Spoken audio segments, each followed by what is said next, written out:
Army day উপলক্ষে আজ শুক্রবার এক বার্তাত ইরানের সেনাপ্রধান বাহিনীর প্রস্তুতি, সতর্কতা ও প্রতিরক্ষামূলক ভূমিকার উদ্দি জোর দি তে জানাই বর্তমান আঞ্চলিক পরিস্থিতিত ইরানি সেনাবাহিনী সর্বোচ্চ সতর্ক অবস্থাত আছে এবং দেশের নিরাপত্তা নিশ্চিত করিবার লাই ব্যাক ধরনের পদক্ষেপ নিতে প্রস্তুত।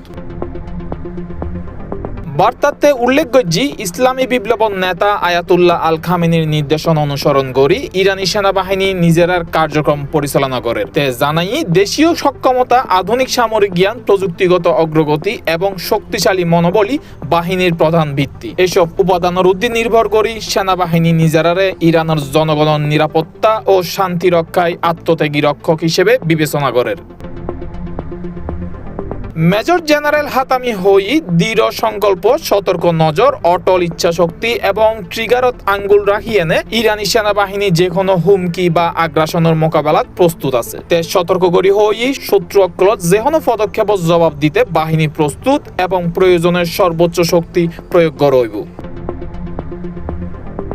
আরো জানাই সেনাবাহিনী তার অঙ্গীকার রক্ষায় শেষ নিঃশ্বাস পর্যন্ত অবিচল থাকিব। দেশের স্বাধীনতা, সার্বভৌমত্ব এবং ভৌগোলিক অখণ্ডতা রক্ষাত বাহিনী কোনো ধরনের হুমকির হাসে নতি স্বীকার নগরিব বলে উল্লেখ করছি।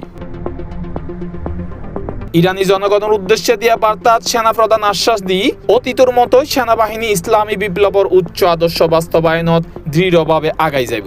একই ওয়ারে জনগণের সেবা, জাতীয় স্বার্থ রক্ষা এবং দেশের উন্নয়নত অবদান রাখতে বাহিনী প্রতিশ্রুতিবদ্ধ থাকিব বলে জানাইতে হই সম্মান, প্রতিরোধ ও আত্মত্যাগের চেতনা লইনে ইরানি সেনাবাহিনী চূড়ান্ত বিজয় অর্জন না করন পর্যন্ত তারা দায়িত্ব পালন করে যাইব। দেশের নিরাপত্তা নিশ্চিত করতে সেনাবাহিনী সর্বদা জনগণের পাশে থাকিব বলেও উল্লেখ করে। International desk, C+ TV।